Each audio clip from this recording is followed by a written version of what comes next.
Comics.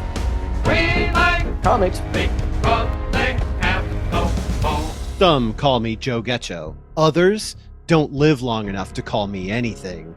And I'm Mike White, and this is the Clean Comic Book Podcast. We like comics because they have no bones. Find us on social media at Boneless Comics Podcast or on Blue Sky Social at Boneless Comics 1. And we weren't sure if TikTok was still going to be there or not. It looks like it is. So you can check us out there. The YouTube shorts and stuff are up there, but really we're trying to get people to kind of engage with YouTube. So definitely check us out there if you haven't yet. What you would have missed already would have been Joe's sweet sword that looks like maybe it belonged to one of the Power Rangers. I'm not sure.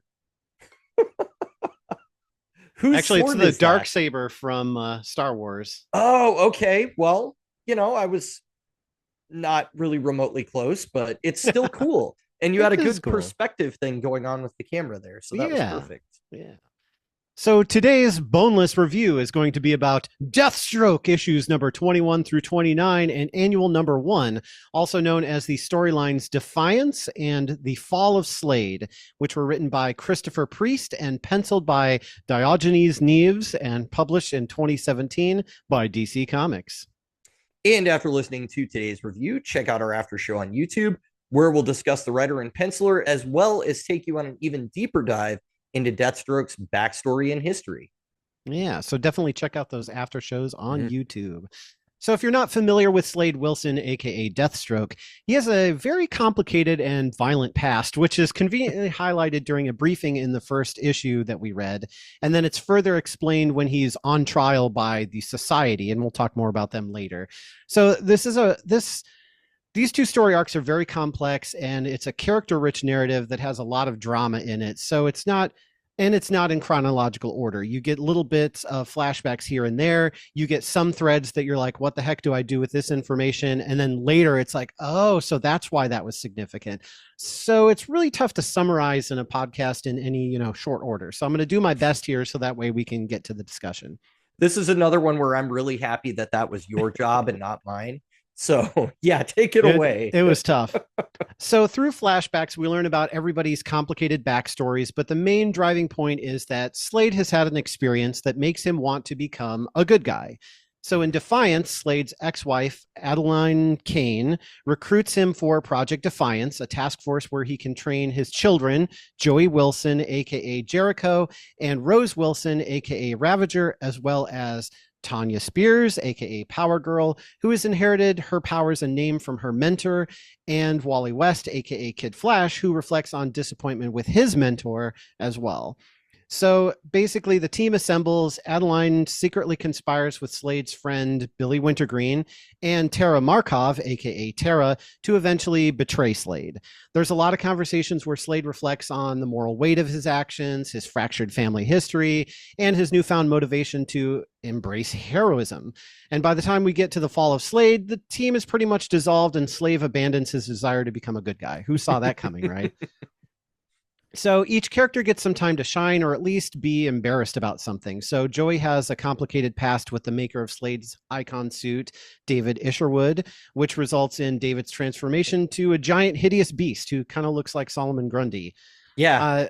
David captures Slade and says he installed a neural transmitter to keep Slade in check, although it malfunctions and it shows him hallucinations of a younger Billy Wintergreen.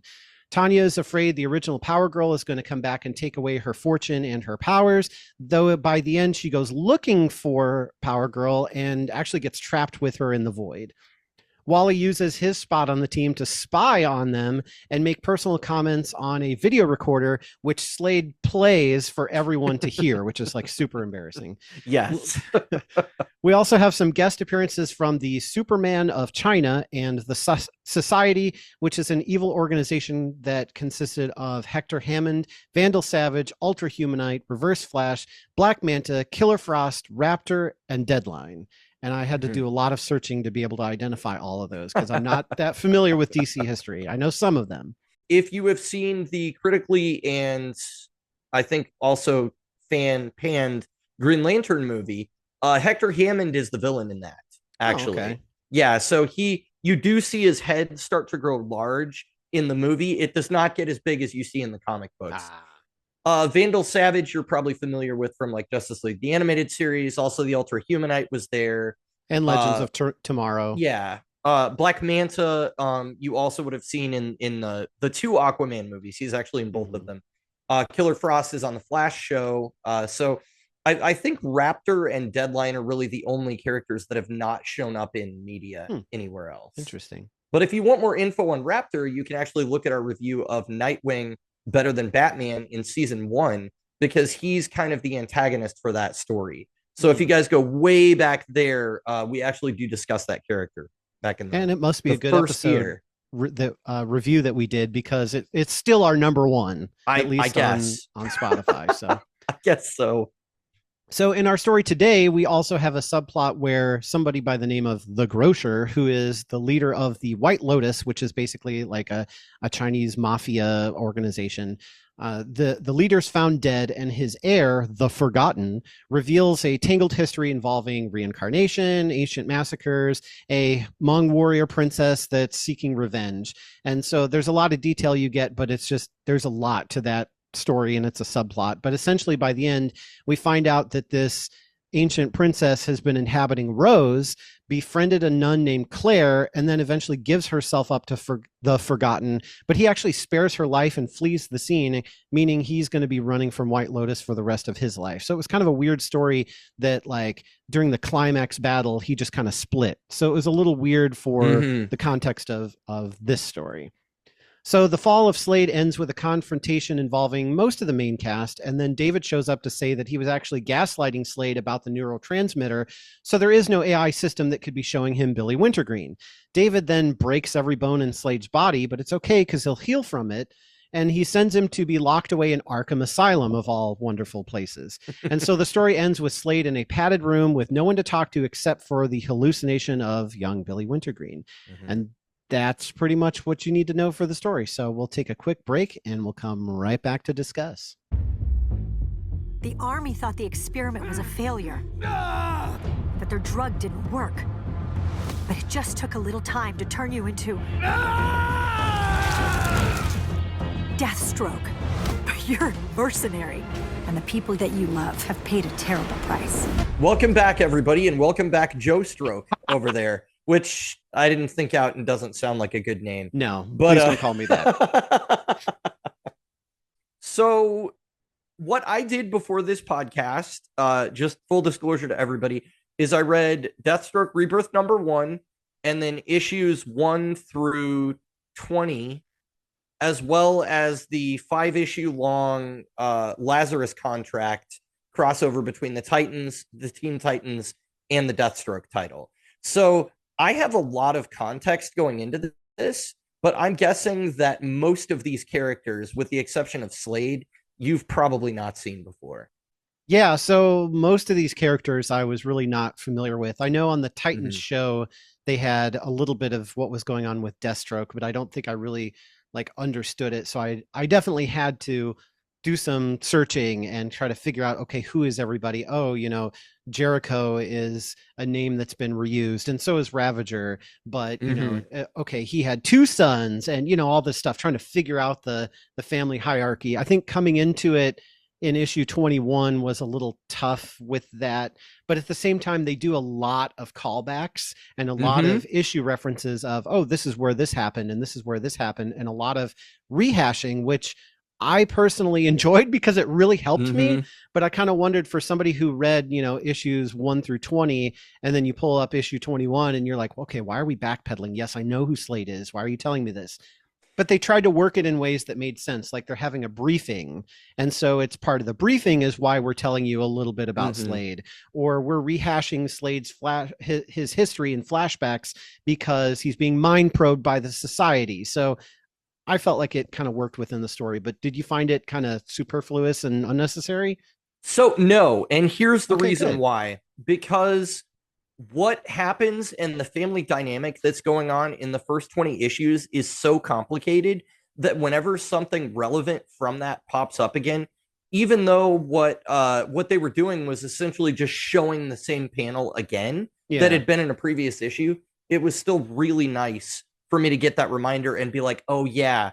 Especially they revisit just to show the dynamic between like Grant and Joey Wilson. They revisit their childhood a couple times where they show like this part where Grant gets mad and he runs off and he's like, I'll be fine on my own. I don't need you. You just come here to, beat the crap out of us every few days. And then you go off and do whatever you do. We don't know where you disappear to. So he's like, forget you. I'm going to run out into the wilderness. And a bear attacks him and Slade lets it start to maul him. And then he shoots it in the head. Oh, geez. But he lets it get like pretty far along. And Joey's just there like, we're not going to let him die, are we? We're not going to just leave him. And Slade's just like, whatever, we'll let him go. But a big theme leading into this story that I hope comes across in just Wintergreen's dialogue is that Slade does care about his family,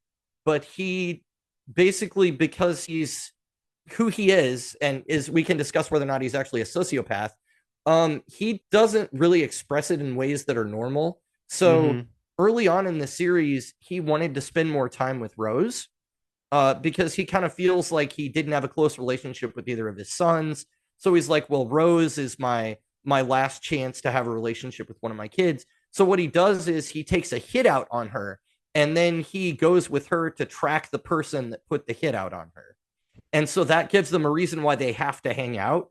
So that's just an example of like how screwed up their family is. And Adeline is like a US government agent. So she also has like her Black Ops past and all this stuff. And she kind of like favored Joey, and she resents Rose because Slade had her with a woman from Cambodia. And so because of that, there's like friction between Adeline and Slade. And Adeline also blames Slade for the death of Grant, which happened as part of like a conflict with the Teen Titans. We can actually discuss more about that history when we get into the after show, but there's like a lot of baggage that these characters are bringing to the table. And like, for instance, Jericho's fiance has been murdered, like in the issues right before this. So like that was something going on. He thinks that Slade did it. So that's kind of like his reason for joining the team. Yeah. And so just with like their family dynamic, I'm actually really glad that the flashbacks were there, because otherwise it would be kind of like, okay, I did just read all these issues in one sitting, but like I can't imagine if you were reading it month to month, like waiting 30 days in between each issue going, oh, what happened back in like issue 3 that's relevant to right now? Because the first issue opens with the flashback to the boys as kids, like on a hunting trip with Slade. So that's like a way long ago flashback whenever they show that. And so yeah, it was good, honestly. Like even as somebody that read all of it, it was very helpful. Yeah. Yeah, and getting into it, I think that it helped put things in perspective, but it also made it a little hard to track everything that was going on at first. And so what really helped me when I was reading this is I was actually kind of, as I was reading it, I was summarizing each issue, and then I went back through and made, a much shorter summary to kind of give you the overall, for the podcast. But for my own purposes, I actually summarized each issue, and that helped me to keep track of what was going on and who was who, and who had beef against whom, and that kind of thing. And then be able to trace those threads from, like, because issue 21, we get a thread and then we don't pick it up until issue 26 kind of thing. And it helped me put those pieces together. But if I wasn't reading this for a podcast, I think it would have been really tough to kind of keep track of everything that was going on. But I felt like they did a really good job of telling it in a way that made it be able to be digested. Whereas like Edenwood, I was lost, and even trying to keep tabs on what was going on, I was still trying to figure out, like, what does all this mean? But maybe that's because with Deathstroke, you have, all these years of history and other issues to draw from to find out what happened. Whereas with Edenwood, it was, brand new. So there is no backstory or lore that you can go research somewhere else. Sure. Well, and I think it just has the benefit of being in a pre-existing universe as well. It's in the DC universe. So even if you don't know what's happening in Slade's corner of the DC universe, you kind of know what the DC universe is and what it's about, because you've read other Sure. comic books that are in that setting.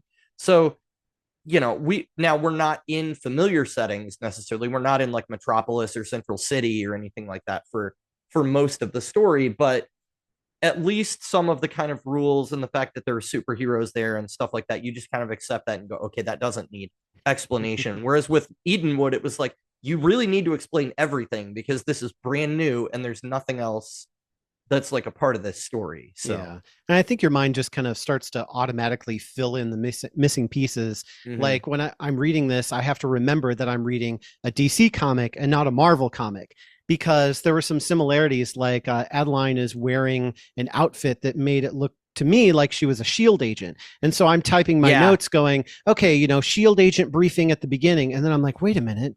It's not SHIELD, that's Marvel. Like I know it is, but it's just because it looked that way, it made me think that. Or like Bolt is wearing a dark shirt with a skull on it, and my mind is immediately like, because he looks like an imposing guy, so I'm like, oh, that's the Punisher. Wait, no, that's not the Punisher. Who is it? Because I don't know. I have to go look it up. So it was kind of funny to have those little moments. Well, Bolt himself, I'm going to be honest, does not have a super original character design. We can throw it up there for the audience to see of the comparison between the two. The problem is the issue that he was really prominent in. They didn't put his mask on him, which is really the thing that would make him look different. So he really does just look like a guy with a trench coat and a skull shirt on. And that doesn't really scream like, oh, this guy can teleport or whatever, you know. And so adjusting to that, like he looks more like the Punisher here than he normally would. Even I'm just like, Frank, is that you? Are they is something going down? Like he's going to pull out some guns and what? Like I'm expecting his power set to be similar just because of that one thing. But it would be a really fascinating comic to have a crossover between the Punisher and Deathstroke. Honestly, like I don't know how that would go. I don't think it would be good for either of them, really, but it would be interesting. So one of the things that was a holdover from previous issues. So you mentioned the AI interface and the spinal thing. So the AI interface was, I guess something that we find out about in like issue 3 or so. Basically, Adeline and Billy Wintergreen are like, Slade needs this new icon suit. It's gonna help him like fight better. It's gonna be safer for him. And ultimately, it was part of a plot to get him to spend more time with his children and you know, things like that. Billy is kind of like Slade's conscience, basically. Like even though he's another person, like he's kind of the person that grounds Slade and keeps him from totally going off the deep end. Yeah. So, but by the time we get to the beginning of this story, Slade has pretty much blown up his relationships with everyone that he knows. So when Defiance starts and he's made this like total heel turn, everybody's just like, what is going on with you? Because like just a few issues ago, he was, you know, doing horrible things and like lying to his kids. Like Rose, he sent to Cambodia to meet her family because he was like, you need to reconnect with your roots. But he actually hired actors to play her family because there's like nobody left. Wow. So he was like, well, you needed that grounding to figure out what path you were going to be on, because you haven't picked the hero or the villain. And the thing about Slade is, while he does murder people, and that's what he does, he's a contract killer, he doesn't actually want that for his kids. So he's trying to do things to like con them into going down different paths, but a lot of times because he's constantly lying to them, or there's like a trail of bodies in his wake in whatever method he's using to try and con them, he does more damage to the relationship than not. So it's just kind of he does that in this story because exactly the training missions they go on, one of them, the reason that they have to rescue hostages is because Slade killed somebody and it started this big incident. And so they're playing cleanup, but they don't know that. They think that they're just going into a tense situation and being heroes and save the day. So that's really what starts to unravel the team very quickly. and even make Slade backpedal a little bit. It's like, okay, you've changed your methods, but you've not changed your character. And it doesn't seem like he can grasp the difference between the two. Like, he's very much just like, who you are is what you do. So I'm a mercenary because I do mercenary work. Now I'm not going to do mercenary work anymore, and I'm not going to kill people. Therefore, I'm going to be a hero, because it's all about the method of what you're actually doing versus who you are on the inside. And I think that's his maybe big character flaw, is that he doesn't see who people really are. He just sees what's on the outside and tries to manipulate the circumstances to be favorable. It's like, see, everything worked out. You got to connect with your family, didn't you? No, not really. That's pretty messed up. Not really, because everything you created was fake. Yeah. Actually, on that first mission that Project Defiance goes on, Deathstroke is talking to the villain Dr. Light, who's actually creating the things that Defiance are fighting, and they're just like having a casual conversation and like having coffee while they're watching the team on the monitors. And he's like, well, we're seeing how they can do, and blah blah blah. And Dr. Light is a character that I was really happy. So he died in Trinity War, which was the first big event of New 52. And I was very happy that Priest threw in a line about something about, I was able to reconstitute my body, and it was some pseudoscience explanation. But just the fact that he bothered to do that, I was like, oh, thank goodness, because otherwise it makes no sense that he's here. He's like a light construct. His consciousness is now energy. And that was all. I'm like, whoa, okay, Dr. Light's really weird, I guess. Yeah, he is. That was cool. But yeah, the team was kind of destined to fail from the beginning, just because Slade was never telling them the truth. And at the same time, Adeline and Billy were never really telling the team the truth, because they were trying to, manipulate it for their own means to sort of get, partially they were going, we can't tell if you're actually doing this hero thing. So we're going to sort of investigate you while this is going on to see if it's genuine. Well, even Wally, he's in it because of what Deathstroke did, and he's just trying to get close to spy on him for information to get back in with the Titans. So, he's here under kind of false pretenses as well. So it's kind of, it's like, well, of course, the guy who lies and manipulates the situation attracts a bunch of other liars who are trying to manipulate the situation, and it all falls apart. Like, well, of course, you build your house out of, soggy cards. It's all just going to go, and fall over. So, well, they all have their reasons for being there. And I think Tanya Spears, or Power Girl, is the one that gets the shortest end of the stick, because honestly, she was an innocent. And so in issues prior, even to the crossover, before he decided he was going to be quote unquote good, she encounters him in like an alleyway where somebody gets a lucky shot off on him and he's injured. And so she takes him back to her lab and starts like working to bring him back to life and everything. And she just saw the outfit, and not knowing anything really about Deathstroke or anything, she's like, oh, clearly you're a superhero, and that guy was like a bad guy. So she basically nurses him back to health.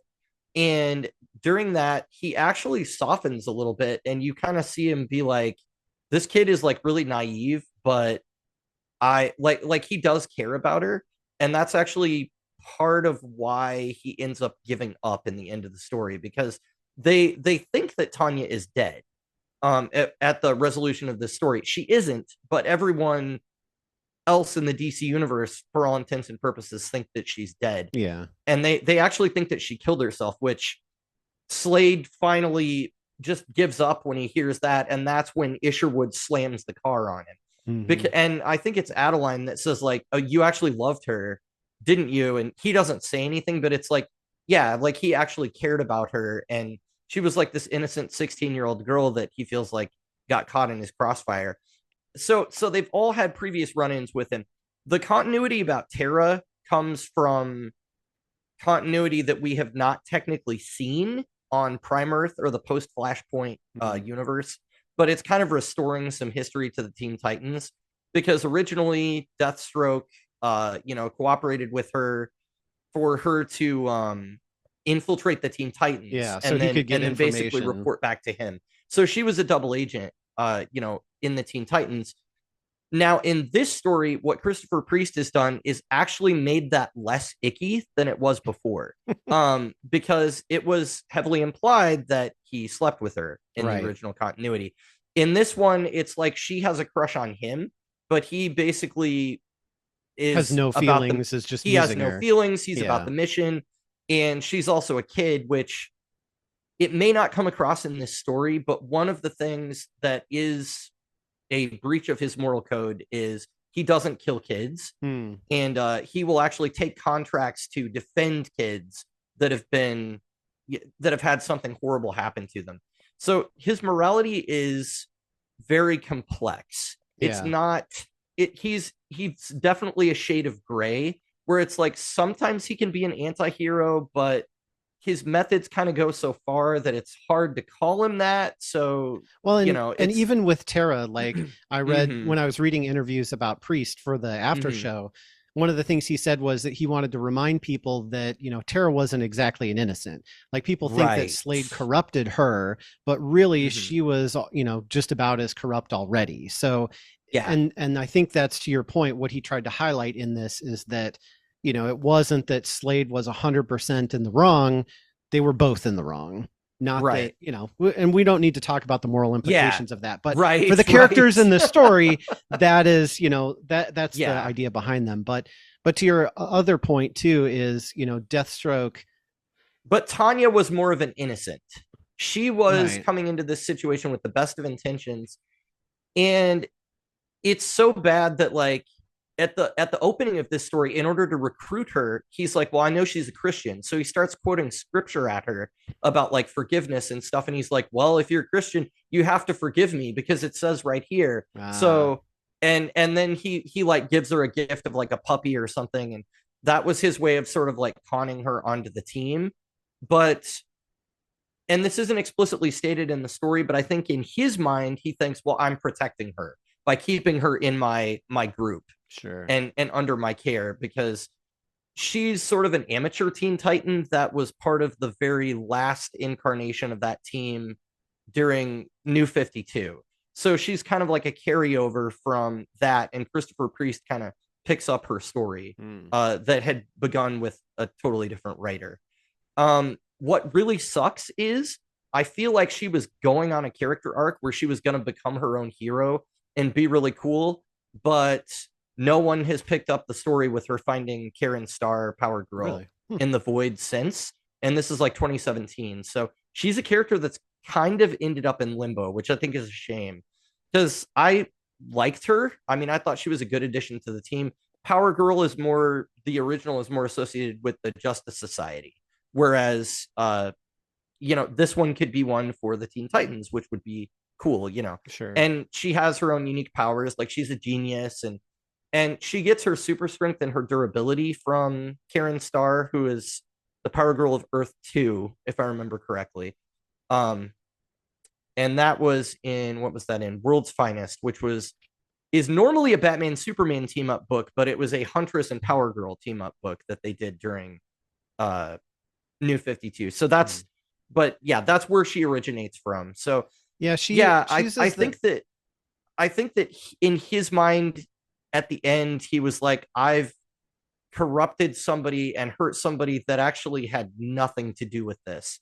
And at least for me, that felt like his motivation for being like, fine, I'm going to stop fighting. Like, I'm just going to give up. Yeah. It seemed like her character really didn't go anywhere or do anything except for that one pivotal moment for Slade. So it's almost like she was in the story just to serve as a, you know, plot device or motivation for Slade. But to hear the character didn't get picked up after that, like she's literally stuck in limbo, like she's in the void sucks. Or whatever. Like, well, that really sucks knowing that, like reading this and going, well, now she's just trapped there and everybody thinks she's dead. Like, geez. And Wally, because they think that she's dead, Wally accidentally cuts off her communication to the real world or whatever. So that's how she ends up being lost. And it's like, wow, that really sucks for her. So I'm going to briefly give you a minor correction. We call this one Wallace just because there's another Wally and he's the ginger Wally. So to avoid having to say Black Wally and White Wally or red-haired Wally. Red-haired Wally, exactly. They decided that he was going to go by Wallace, and then later on he took the nickname of Ace, so that he actually has kind of a different name. But that character also debuted in New 52. His father was a Reverse Flash. He's not Eobard Thawne. Okay. He's a different Reverse Flash, Daniel West, that was a villain for Barry during that time. And actually, Daniel West joined the Suicide Squad and eventually ended up getting killed. And so Barry hid a lot of that stuff from Wallace because he was like, well, I don't want to screw him up by telling him his dad was a supervillain and all this stuff. But that kind of made him resent Barry for, not telling him the whole truth about everything that was going on.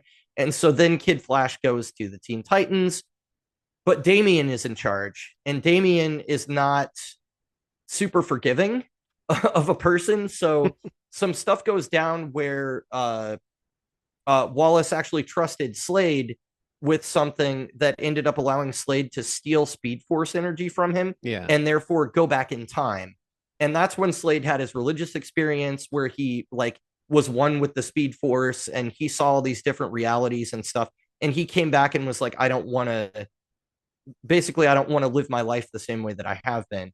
But it's all wrapped up in Wallace kind of enabled that because Ginger Wally got away. And I think he was beat to within an inch of his life, but he actually was able to escape. And the adult Titans sort of met up with him. But the Teen Titans, Damian, who was raised by League of Shadows and is not the friendliest person ever, he was basically like, you're off the team. You should have known better than to trust that guy. We had this whole situation where the space-time continuum was almost destroyed because of him going back in time and trying to save his son Grant. And all of this, none of this would have happened if you didn't allow him to take your Speed Force energy. So Damian's basically like, you're not up to my standard of being on this team. And so that's why he kicked him off. So yeah, Wallace has kind of had a rough go of it before here, where he's had a couple of mentors that either he's kind of been like, oh, you weren't who I thought you were, or, the second one actually fired him from the team. So he's really in a vulnerable place when this story starts. And Deathstroke was the person that he was like, well, he's just trying to save his son, right? That's not such a bad goal. So he doesn't view him as bad as some of the other people, but I also think that since he spoke with Damian, he's motivated by I want to get back on the team. Mm-hmm. That's my thing. So he's like, whatever I can do, if I can spy on him. And of course that results in the scene where, Slade's playing back his recording. And of course, Wallace made comments about which of the girls he thought was hot and all this stuff. And they're all listening to it. And laughing. So terrible.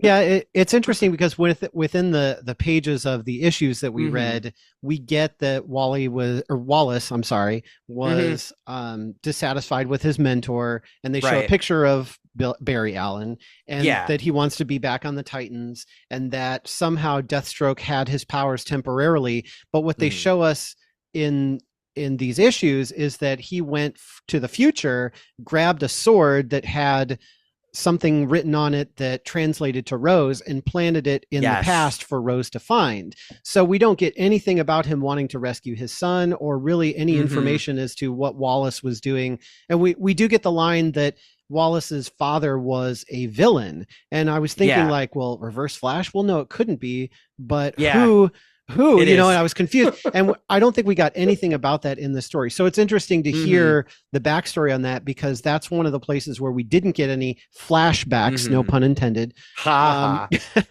of previous issues or citations saying, oh, this happened back in issue number blah, blah, blah, or this comic run, blah, blah, blah. That's the only part where they kind of just leave you in the dark. I don't think that it affects the story, but it's kind of like enrichment of Wallace's character to kind of know his motivations a little bit more. So he'd kind of had a tough go in the hero community before coming to this place. And Rose, she's a character that, and again, we can discuss more differences between her New Earth and Prime Earth incarnation in the after show, but fans were not thrilled with how she was portrayed during New 52. So a lot of what Christopher Priest is doing with her in this story was damage control up to this point. And instead of her having be a straight up villain and killing people, which is what they did for like the dark and edgy, 2011 reboot, he's moved her to a place where she's more like, well, I don't know which side I'm on, and I kind of just want to live my life, and I'm trying to figure out what I want to do. And so she's not a killer. And in fact, when she finds out about Willow, which is her alter ego because of the sword that Slade gave her, it shocks her like at how many people that she killed in that persona and everything. And so that's something that if this story took place in New 52, she'd be like, oh, I don't care. But they're trying to kind of restore older characterizations. And so she's a little more on the fence where she's like, I don't know if I want to be an assassin or a superhero. And the reason that she goes by Ravager is actually because her older brother, Grant, or half brother, I guess, he was the original Ravager. And then he died. And so she sort of like took up his mantle after he died. But yeah, she's not like a contract killer, at least not yet. And we're kind of like undetermined which direction she's going to take, if she's going to be a hero or not. So I guess that brings a lot more weight to where when Deathstroke says to Wally, he in most ways is the most dangerous man on the planet, but instead of training him to use a sword, he says that he should kill Wally for his own good. And I thought that was just because, Speed Force, moving really fast, maybe Slade's a little bit jealous, but like hearing all that backstory, it's like, no, it's dangerous not because of the physicality of it, but it's dangerous because he can manipulate time. He can manipulate people in a new way that Slade never thought possible before, like getting a sword from the future with an ancient spirit in it that possesses, who wields the sword, and then giving her the sword in the past. Like that's very manipulative. So I can see Slade being like, that is true power, like being able to go through time and manipulate people without them knowing that. He was probably drooling his socks off there. Yeah, that's what it is. It's not so much envy. It's more him going like, nobody should have that much power. Yeah. And, I should put you out of your misery. He does kind of move on to something else very quickly in that conversation. But yeah, that line was more of a like, you shouldn't have this. Like, you're a kid. Like, it's too much for you, basically. And yeah, I mean, as we see, it was too much for Slade as well, because he really shouldn't have brought that sword from the future. Yeah. But yeah, there's a lot of Speed Force shenanigans that happen. And it's funny because when I was reading the issues leading up to this, I realized after issue 19, I was like, oh, crap, I can't just go on to the next trade. I've got to read Teen Titans number 11, Titans number 8. There's Titans Annual that takes place in between there, because Slade's whole Speed Force thing doesn't take place in the Deathstroke title, except for the last issue where he decides, oh, I'm going to, try and be a different person. The rest of it is all in other books. So I actually had to get in the app and be like, all right, let me track down the Lazarus contract, because that storyline is, when he has that realization. Yeah. And he mentions that by name, because I was like, Lazarus contract, what the heck is that? Is that about resurrection and Ra's al Ghul and stuff like that? I'm like, probably not, but okay. So it was a deal that he made with Nightwing in order to stay out of the Titans business. And I can't remember what the actual nature of it was, but it was an agreement that they both made with each other. And this is something that Nightwing had hid from the rest of the team, like years ago after Grant died. But it was a contract between the two of them that were kind of like, we're not going to bother each other after that. And if either of us breaks the contract, then, I'll come after the Titans and kill them all, basically, was the agreement at the time. So yeah, that was a bit of not too much earlier continuity, but it did take place in a crossover right before this story. So yeah, I think you're seeing now that like there's a lot of baggage coming into this, that they do give you the flashbacks, but actually reading the first 20 issues, I liked this a lot better this time than the first time I read it, because the first time I read it, I was like, oh, that's cool. Deathstroke's making a team. Let me just buy Defiance. And so I just bought the like volume 4 trade, and I was a little bit lost, but I was mostly able to keep up. And then I was like, wait, it's not over. So then I had to buy the next trade. But the way I originally read this was volume 4, 5, and then went back and read 1, 2, and 3. So it made a lot more sense this time because I actually read it in order.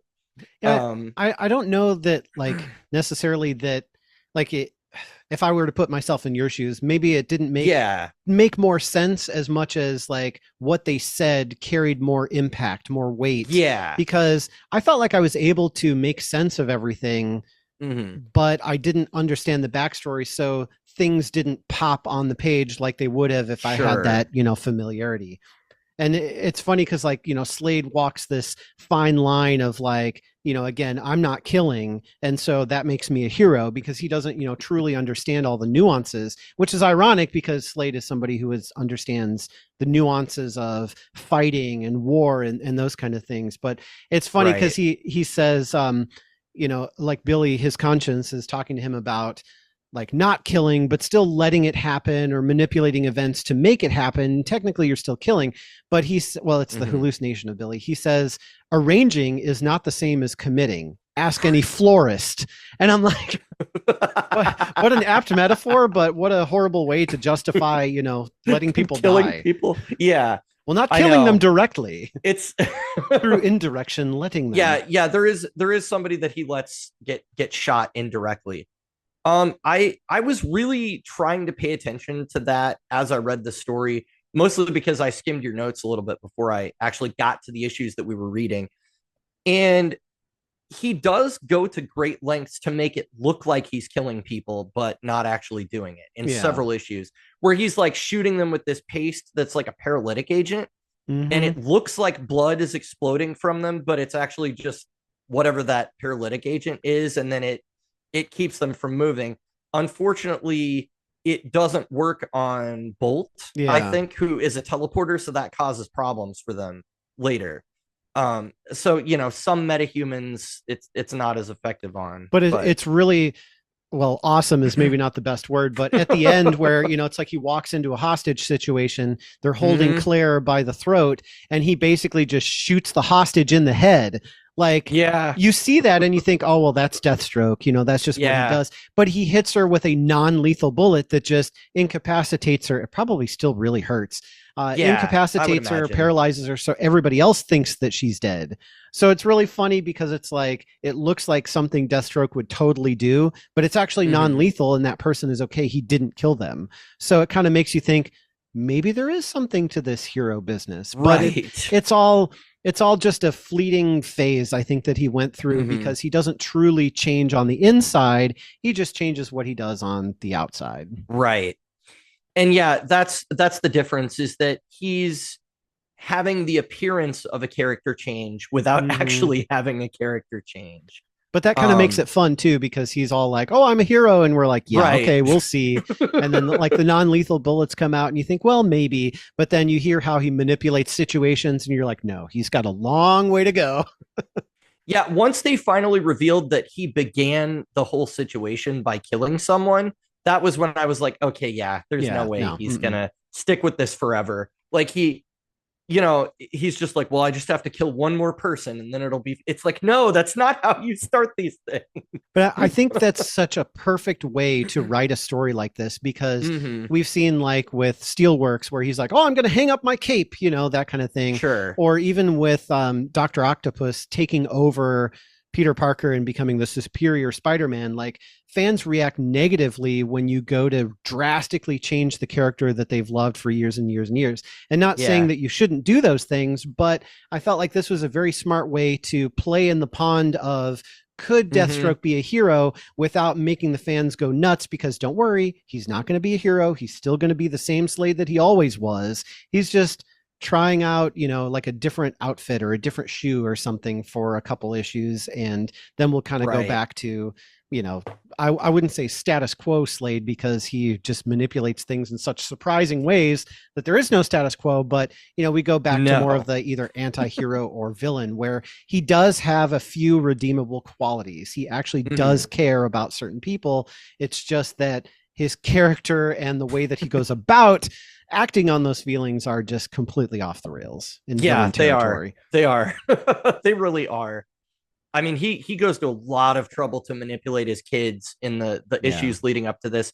And of course, that's why Joey ends up on the team at all. That's why Jericho is there at all, is just because he's like, yeah, I think you killed my fiance. So I'm going to join the team so I can investigate you, basically. And that's a thread that they leave hanging. And by the way, that's a thread that was hanging for a while before this story. So I kind of feel like I need to keep reading, because who killed her now? Because this is this series, Etienne, who was she was his fiance. She was working for Amanda Waller to trap Deathstroke. Yeah. And so that's why she had Etienne was dating Joey in the first place, but she actually falls for the mark. And then Waller is like, the last conversation that we see where she's alive is Waller's like, if you don't do what I tell you, I will send the squad to drag you out of there. And then on their wedding day, Joey finds her dead. Like, so the Suicide Squad could have done it, honestly. Like, that's another possibility, but we don't really get that in this story. So that's kind of left unresolved. Mm-hmm. And unfortunately, I haven't read far enough to know if there's more as far as that goes. But they didn't find her head exploded, did they? Because that would totally be a Waller move, is to just activate a implant and then. Oh my gosh. So no, you just see a panel of her laying like face up on stairs where like her head is facing the audience, and there's like a blood trail coming out from under it. So I don't even know how she was killed. It doesn't look like she was shot in the head, because there's not like a bullet hole that I remember. So it's one of those where probably hard to trace. Hit of some kind. I mean, yeah, it was a hit of some kind. So we don't really know. But well, I had put in the notes a question about, does he actually care about his kids, I guess, is a question. It seems like he does, but he does a lot of really crappy stuff. So there's this big, I don't know if it's a stereotype or if it's actually very realistic, because I didn't have this experience, but there's this whole, thing of like parents who only see their children through the lens of the parents filter, and they don't actually see who the child is. They see who they want them to be, who they could be, who they were when they were younger, but they don't actually see the identity of the child itself. So I think that Slade does care about his children, but he probably only cares about the actual aspects of them that reminds him of himself. So I was watching Beverly Hills Cop Axel F, the one that came out in 2024. Oh, okay. And it's another example of, he was a cop, had a child, and tried to teach her how to escape handcuffs and how to get out of, a locked trunk and how to do all this survival stuff. And it took a toll on her, because she's like, why are you training me to get out of all these crazy situations? Right. And we also watched Taken, which is another one where it was the reverse, where I was like, why didn't Liam Neeson show his daughter how to escape from all these situations? Because then she would have been a lot better, which I think in the second or third movie, she actually does help rescue him. But it's all this kinds of things of like Liam Neeson's character, especially in Taken, he's very much, he only knows about his daughter what he knows that he thinks she is, because he's like, oh, she wants to be a singer. And she's like, well, yeah, that's something she wanted as a kid, but now she's into art and history and she wants to travel and all this other stuff. So it's like, he doesn't actually know her. He just knows things about her. And that's kind of, maybe it's my projecting, but I kind of see Slade that way, where he's like, not that he necessarily doesn't care about them, but he only cares about them in the way that he cares about them, as long as he can make them do what he wants. If they don't do what he wants, then there's conflict. Yeah, well, it's fascinating, because he seems to have something inside him that says, I know what I'm doing is wrong, so I don't want Rose to go down that path. But he goes to such extreme lengths to get her away from it that it's like, he does those things he doesn't want her doing. Yeah, you're doing those things that you don't want her doing, and you're kind of screwing up her life worse.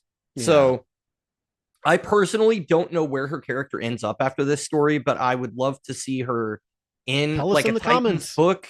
Yeah, please let us know in the comments, because I'd love to see her in a Titans book, and I know that she's been restored to being a more heroic character, which is kind of what the fans expected back in the day more. So And as far as Joey and Jericho, my understanding is that people that were big fans of him are only halfway happy with this particular take on him, because I think he wouldn't hurt a fly in the original New Teen Titans run. Whereas in this story, there's a whole subplot where he possessed David Isherwood and then let his body drop, almost killing him, which is how we got to the situation where Isherwood was brought back to life artificially and became a big Solomon Grundy monster. That all was caused because Isherwood was like, well, I'm going to blow up your marriage. And Joey was like, well, I can't let you do that. So he possessed him and just dropped his body off of the building, which is not something that he ever would have done in the previous continuity. However, he doesn't seem to regard his body though, because like whenever he possesses someone else, he kind of just leaves his body like, oh, it's flying a jet. Oh, I'm gonna go possess this guy. Well, great, who's flying the jet? You know, or he takes over a pirate captain and his body just plummets into the ocean, and it's like, dude, you're gonna drown. Like when he possesses somebody, it's like a singular focus of this is what I'm doing, and then that's it. So it's kind of like that's a bit of a plot hole, I think. Yeah, it's like his MO though. It's like his MO. Yeah. So the way that he did that to Isherwood was almost kind of consistent with whenever he possesses somebody, he just lets them fall. So when he possessed Isherwood, he just let him fall because that's what that's his version of violence, I guess, is just to I don't know. It's weird. Yeah, he's a little bit morally conflicted in this story than he has been in previous continuities. And so some people that are big fans of Jericho or fans of the New Teen Titans that Wolfman and Perez came up with probably are still not happy with the way that he's portrayed here. But one of the reasons I wanted to do a rebirth story, especially for this character, is it's a really fascinating midway point between the extreme violence of New 52 and the kind of like tamer presentation of the post-crisis continuity. Mm-hmm. So this is kind of like a middle ground as far as Slade as well, because he's definitely a horrible person and he definitely does like morally reprehensible things. But in New 52, again, he was just like a merciless killer that would like take out somebody for inconveniencing him. Whereas in this story, it's like, well, do I have a contract? Is there a reason for me to kill them? I mean, you don't know this because it was in like issue 1, but in issue 1, he actually seemingly makes a deal with an African dictator to put this senator in place that's going to be more sympathetic to keeping him in power. But he manipulates the senator into a situation where he's going to kill himself right after he's elected. So the US government comes in and deposes this dictator anyway. And Slade was basically saving the population of this country by doing that. Now, he's breaking a lot of eggs as he does it, but he was guided by some sort of twisted sense of justice there. So I kind of like this portrayal of him because he's not just, it's not as simple as like he's just going to murder everybody on sight. It's more complicated than that. And that's kind of what makes him a more fascinating character. Yeah, I think that's what, you know, as we review our season of villains or whatever we want to call it this year, that I'm looking for is that real nuanced villain, like the Hannibal show with Mads Mikkelsen. Like he's very much that type of character where he doesn't just, you know, kill and eat people randomly, which is kind of a funny sentence to say, but he's very methodical. So if somebody does a wrong, but it's not just like a wrong of like, hey, somebody bumped into me in the street or somebody knocked over my coffee, but it's like social etiquette, like because he is very wealthy. He's a well-known psychologist and he's helping people through their issues during the day. And then he goes to the symphony and he does all these things. And if somebody breaks social etiquette or they say something that's, you know, impolite, but it's like, you know, it's impolite, but it's not outright rude, but it's like implied rude, where, you know, those kind of things, that's where he draws the line. And that's where he will, you know, make a plot to kill somebody. So it's kind of like Slade sort of took on that type of role where it's like, you know, I will absolutely do it and I will not hesitate, but it's got to be for a reason that I care about. It's not just a contract. Okay, it's money. You know, I do everything for money. Making him more three-dimensional of, well, I don't just do it for the money anymore. There's got to be some reason that I care about. to go and do that. And then Yeah. if there is, then yeah, absolutely. No problem. Yeah, the only other aspect of it that I think we really haven't covered is when you were mentioning Marvel and DC, I way back in the beginning of the review, I had a thought that Slade is kind of the anti-Captain America in a lot of ways because he is a super soldier that was created by the US government. He joined the military like fully believing in their cause and everything. But instead of turning out to be this incredible hero, he turned out to be like an incredibly dark character that was this contract killer and became disillusioned with basically all government. And and so it's kind of fun to look at him from that angle. They have mentioned, I guess, his super healing a few times. I don't believe that it's quite as insane as what you would see with Deadpool, but it is something that brings him back from situations that should kill him. Well, he actually was blinded from radiation. Like he got so much radiation pumped into him that he went blind for the entire trade before this. And he got like a corneal transplant from it looks like Dr. Villain. It's Dr. Wilhane, but everybody calls him Dr. Villain. That's his personal physician. Yeah, it's kind of, comic books. Am I right? Yeah. But he gets a corneal transplant from him, and he's like, "Where did you get it from?" And Dr. Wilhane's like, "Don't worry about where I got it from." So I was like, "Oh, it just took somebody else's eye."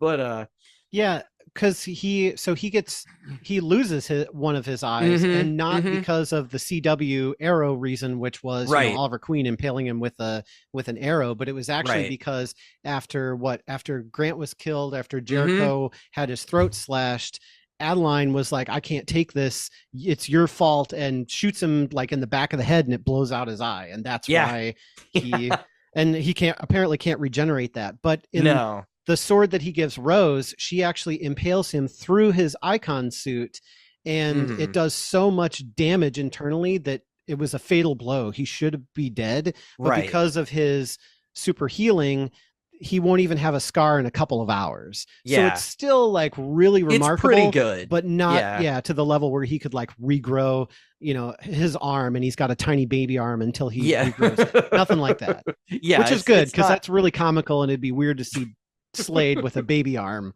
It would definitely break the tone of this book. Yeah. Well, the other thing that we didn't talk about was the art. You had some notes about like fight choreography. I thought that, it was very clear about, what was happening. It was very trackable, and everybody, for the most part, looked consistent. I just had a little trouble because there were so many people identifying, okay, here's a guy with, brown hair and a coat. Is that the same guy as this other guy with brown hair and a coat? No, it's a little bit different. So I had to look a little bit to tell the difference between some of the characters. But again, that may just be not familiarity with the characters, but some of the facial expressions were kind of funny in some of the close-ups. Like there's this one where Willow, who's the princess spirit that's inhabiting Rose, is eating a salad, and she's making this like sarcastic face, I guess, but it's really kind of like almost cartoony. So there's some of that kind of going on, but not, it wasn't as cartoony as like, Sonic and Knuckles or anything like that. It was just kind of like that's like the low bar for like cartoony, where we're like, these are cartoony characters and you still made it too cartoony. Yeah. Like this was like a little bit out of place, a little kind of cartoony where she's making a weird face, but it wasn't like just completely, what the heck did they do to her face? And it's confusing too, because Willow is the name of the security services that Terra runs. So Terra has a business card that says Willow, and that's her pseudonym for her security service. But then Claire finds Rose, and all Rose has is the business card in it. So then she calls Rose's alter ego Willow. So that got kind of, and when she's possessed, she doesn't speak English at all. Right. She only speaks Hmong, which I guess is the language they speak in Cambodia, or at least that region that she's from. So, or that, But what did you think of the art in this? So overall, I was really pleased with it, mainly just because. So the first 3 trades had Carlo Pagulian. I believe I'm saying that correctly. Sure. If not, I'm sorry. He was the penciler, and we switched to Diogenes Neves in this trade with Defiance, and then the follow up.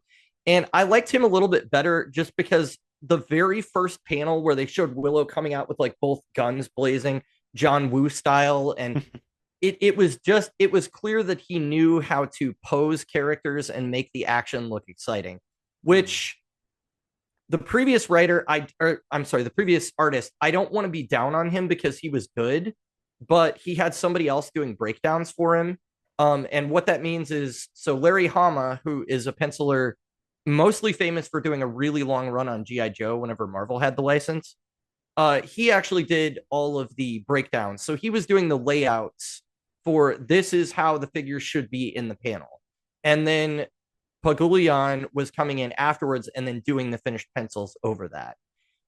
So something that happens when I'm drawing, and I know this just from being an artist, is that when you're doing pencils, if you're showing motion, you want to keep that motion as loose and as like exaggerated as possible, because whenever you start to ink over it, a lot of times you can lose some of that movement and motion whenever you put like your rigid ink lines on there. So that's my best way to describe like the first three trades. Is it felt like it was just a little bit restrained in some of the action stuff, and once we got to this one, I immediately noticed that like, oh wow, like he's really like amped it up. And my guess is that because there weren't two people working on the panel work, it was just one, because that's something that's really hard to avoid when you're kind of transferring art from one medium to another, or whatever.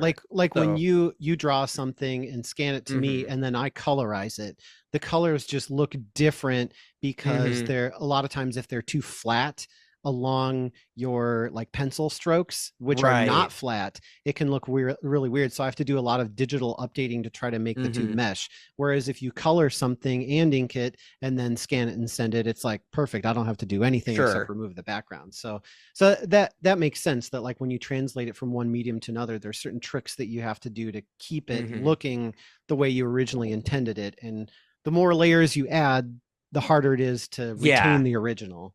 Yeah, so I that was my main sort of win about the art, was I just felt like all of a sudden I felt like everything was in movement a lot more than it was before, and the characters were on model. That's really what I want to see, especially even shifting from one penciler to another. Does Joey look like Joey when he doesn't have the mask on? Does Slade look like Slade? And he's pretty easy to pick out because he has an eye patch even when he doesn't have his mask on, and he's got gray hair and everything. But Adeline, I want to be able to tell who she is. So make sure you have that little gray streak in her hair that the previous artist was doing and everything. And her shield outfit. And her shield outfit. Exactly. Yeah. But I know it's not shield. I know. Don't worry. I actually wasn't clear. And I absorbed all of this in a really short time, but I wasn't clear if she was working for the CIA or if it was some other organization. Yeah. Cause they mentioned Langley, which I think is usually, which would be, would be that the CIA. Or FBI. DC really needs to like trim the fat for how many intelligence organizations they have, because it gets confusing, which I think is one reason why, and that's not the fault of this story, but that's one reason why I was like, does she work for the CIA?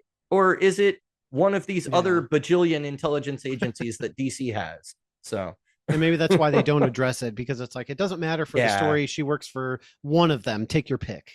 Yeah, it really doesn't matter. Well, anything before we move into final thoughts? I think I'm ready to go to final thoughts. Let's do it. All right. We like Comics. because they have no bone.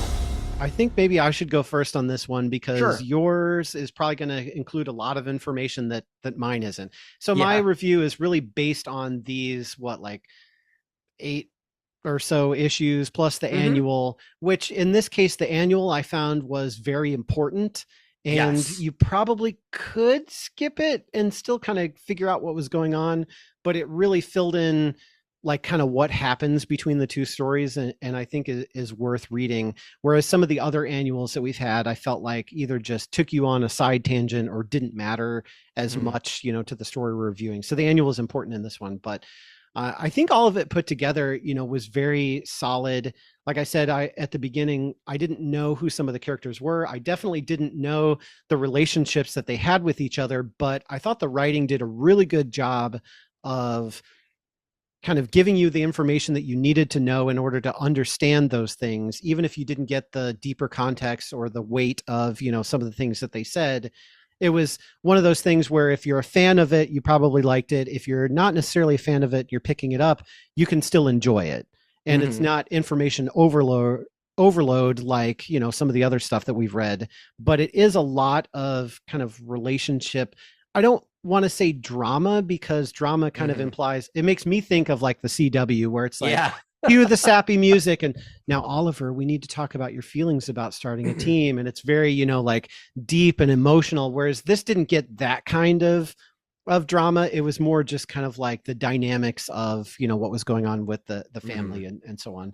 And they don't necessarily come out any different than they came in, unfortunately. But I think the idea was that we took a run of Slade Wilson, aka Deathstroke. We made him a hero temporarily, even though he really wasn't, but we kind of tried on that hat a little bit. So I think it was a very fine line of being pleasing to fans while also doing something maybe a little new with the character and making it overall enjoyable. So I would say, you know, the combination of all of that, the writing and the artwork as well, it's tough for me to not give this one a 5, but I think I'm going to tailor it a little bit back and just give it a 4.25, just because I really enjoyed it, but I felt like maybe it wasn't quite as accessible that, you know, somebody who's not familiar with DC Comics or anything like that would be able to, you know, just jump right into. I felt like I had a little bit of an advantage. There's no way.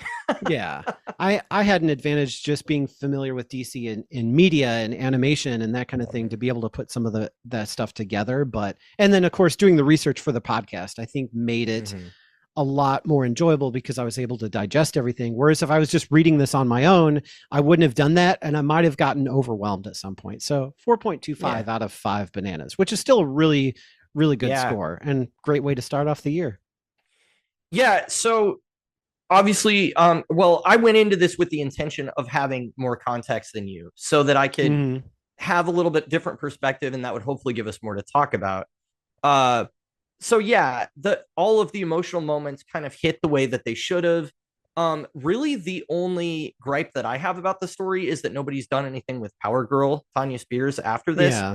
And I felt like Priest was kind of setting her up to be a hero of import in the future, where maybe she and this version of Power Girl can share powers, or, you know, maybe they'll have a mentor and, you know, mentee relationship or something. And so I was disappointed. Actually, looking at the wiki, when I first read it, what happened to me is the scene where Wallace says she killed herself. I was like, no freaking way. And so I went to the wiki and I was like, does she have any appearances after this issue? Before I finished reading the issue, I did this. And I was like, oh my gosh, this is like her last appearance in comics, besides like an alternate universe version called Future State. But that's not really in continuity. It's like a possible future. So I was like, oh my gosh, she did kill herself. And then I finished the issue and they're like, no, she's just in another dimension. And I was like, okay. But then I got mad again, because I was like, no, but she was cool. But she's trapped there.